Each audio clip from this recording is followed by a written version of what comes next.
Hi everyone, today we will see network analysis for ECE students R23 regulations. ECE subject first year BTech second sem according to JNTU syllabus. We can see what are the topics available and chapter wise. And each subject pass అవ్వాలి అనుకునే వాళ్ళు ఎలా చదవాలి, score చేయాలనుకునే వాళ్ళు ఎలా చదవాలి, and just ఈ సెమిస్టర్లోనే ప్రజెంట్ ఎలా చదువుతున్నారు మీరు ఈ సెమిస్టర్లో చదవాలంటే ఖచ్చితంగా what are the points to be remember that we can see. Chapter wise, it is very easy to pass if you prepare some topics.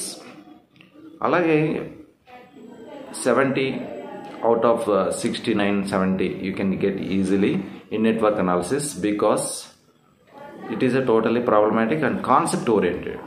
First we have to learn the concept of network analysis. That concept is important for superposition theorem, Thevenin's theorem, Norton's theorem. The concept how we are applying theorem, first we have to learn. Similarly, some theorems or definitions will come 2 marks questions. 10 into 2, 20 marks. 2 marks questions you can answer at least 18 marks you can get in 2 marks questions.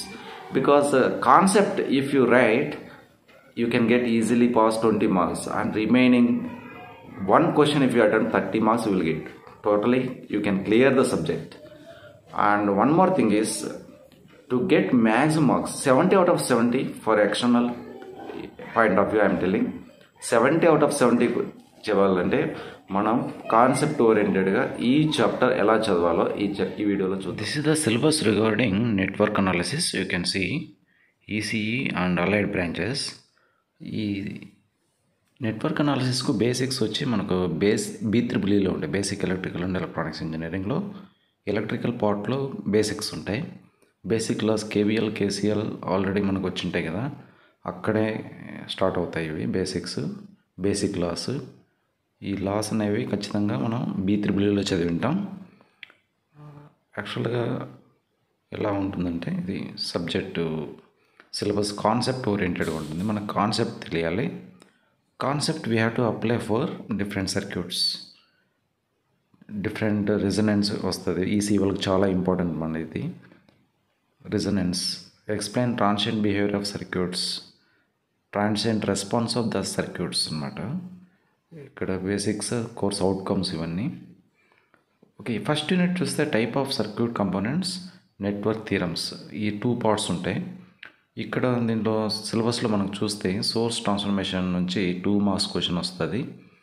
ఒకవేళ source transformation అంటే ఏంటి తెలియాలి. First voltage source నుంచి current source convert చేయడం. Source transformation 2 marks question or 5 marks question will come. Mesh and nodal analysis, independent sources and dependent sources both. మనం B3EEలో only independent sources, current source, voltage source ఉంటే ఎలా చేయాలో KCL KVL are superposition. ఇక్కడ వచ్చి dependent sources ఉన్నా కూడా ఎలా చేయాలనేది ఇంపార్టెంట్. KCL KVL అప్లై చేసి mesh and nodal analysis for dependent source, ఇవి 2 నేర్చుకోవాలి. Dependent source and independent source both ఉండి మెష్ అనాలిసిస్, KVL అప్లై చేయడం, KCL అప్లై చేయడం, నోడల్ అనాలిసిస్. ఇక Thevenin's theorem, Norton's theorem, Millman's theorem, different theorems ఉన్నాయి. ఈ థీరమ్స్లో ఖచ్చితంగా 5 మార్క్స్ క్వశ్చన్ కంపల్సరీ వస్తుంది. థీరమ్స్ అన్నింటిలో ఇంపార్టెంట్ వచ్చి 2, థెవెనిన్స్ థీరం, నార్టన్స్ థీరం. ఈ 2 థీరమ్స్ మీదే రిమైనింగ్ ఉంటాయి అన్నమాట. కాబట్టి ఈ 2 థీరమ్స్ కంపల్సరీగా బాగా నేర్చుకోవాలి, ప్రాక్టీస్ చేయాలి. We have to practise very well Thevenin's and Norton's theorem. Dependent sources and independent sources both mixed together. Thevenin's equivalent circuit draw చేయడం, నార్టన్స్ ఈక్వలెంట్ సర్క్యూట్ డ్రా చేయడం. ఒక సర్క్యూట్ని ఎలా ఫైండ్ అవుట్ చేస్తాం? Norton's equivalent circuit by removing RL. Norton's current we are calculating, Thevenin's voltage we are calculating. ఇది theorems బాగా practice చేయాలన్నమాట. Superposition, maximum power also. Maximum power transfer theorem mostly speakers, digital communication సిస్టమ్స్లో మనకు మ్యాక్సిమం పవర్ ట్రాన్స్ఫర్ థీరం చాలా use అవుతుంది EC స్టూడెంట్స్కి. Tellegen's theorem కూడా power consumption any network is equal to 0 అనమాట. ఇవన్నీ చిన్న చిన్న theorems. Reciprocity, compensation, and Tilligins theorem, Millman's theorem, all these are small theorems. Important one is Thevenin's and Norton's. Maybe maximum power also will come. Maximum power also very simple. Compulsory చదవాల్సిందే. First unit మనకు basic confidence level improve అవ్వాలంటే first unit బాగా prepare అవ్వాలి. Coming to unit 2 చూస్తే ఇక్కడ transients ఉన్నాయి, Laplace transform ఉన్నాయి. Laplace transform very easy అనమాట. మ్యాథమెటిక్స్ బేసిక్స్ ఉంటే చాలు. యూనిట్ 2లో మ్యాక్సిమం కాన్సన్ట్రేట్ చేయాల్సింది Laplace transform and transient response. RLC time constant అంటే ఏమి, RC time constant, RC circuit with DC excitation.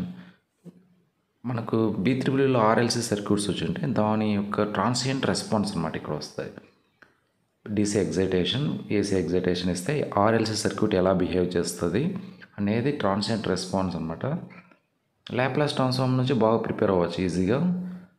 Unit 2 totally different, but RLC parameters transient response ఉంటుంది కాబట్టి RLC parameters concept, transient response concept బాగా prepare అవ్వాలి. Laplace transform అంతా mathematical ఉంటాయి కాబట్టి it is easy to learn. Laplace transform also you can concentrate. ఇక third unit వచ్చి steady state analysis of AC circuits. ఇక్కడ కూడా ఈజీగా అండర్స్టాండ్ అవుతుంది ఈ subject. AC circuits RLC, RL already B3లో వచ్చింటే దాని కంటిన్యూషన్ అనమాట. B3లో జస్ట్ టచ్ చేసి ఉంటారు. RL, RC, LC circuit, complex impedance, phasor notation, exactly RL ఎలా పనిచేస్తుంది, ఎలా suppose RL circuit connected to AC, impedance ఎలా క్యాలిక్యులేట్ చేస్తారు, ఫేజ్ యాంగిల్ ఎలా క్యాలిక్యులేట్ చేస్తారు. ఇక్కడ కూడా RL circuits star delta conversion ఉంటుంది. ఇక్కడ maximum define impedance or RLC circuit phasor diagram draw చేయడం, ఇవన్నీ complex impedance and phasor notation for RLC circuit it is important. Laplace transform for RLC circuit, that is steady state analysis of AC circuits. Concentrate చేయాలి each topics, important topics previous question papers నుంచి plus మన own గెస్తో important topics కొన్ని exams ముందు చెప్పచ్చు. Unit 4 చూస్తే ఇది కూడా ఈసీ స్టూడెంట్స్ చాలా ఇంపార్టెంట్. రెజొనెన్స్ అంటే ఏంటి, క్యూ ఫ్యాక్టర్ అంటే ఏంటి, బ్యాండ్విడ్త్ అంటే ఏంటి, సిరీస్ రెజొనెన్స్ అంటే ఏంటి, ప్యారలల్ రెజొనెన్స్ అంటే ఏంటి, రెజొనెన్స్ అంటే ఏంటి, బ్యాండ్విడ్త్. నెక్స్ట్ కపుల్డ్ సర్క్యూట్స్ అనమాట. Mutual inductance, coefficient of coupling, 2 inductors are coupled, same mutually inductance, mutually coupled coils ఉన్నప్పుడు డాట్ నోటేషన్ అవన్నీ వస్తాయి అన్నమాట. ఇక్కడ totally derivative part, some concept oriented unit 4 అనమాట. రెజొనెన్స్ థియరీ ఎక్కువ వస్తుంది, ఇక్కడ డెరివేషన్స్ వస్తాయి. Problems, every chapter have problems, numerical problems. ఇంకా another last unit 5 is 2-port networks. It is very simple. Z parameters and why parameters, impedance parameters, admittance parameters, transmission line parameters. EC స్టూడెంట్స్కి ఇది కూడా important.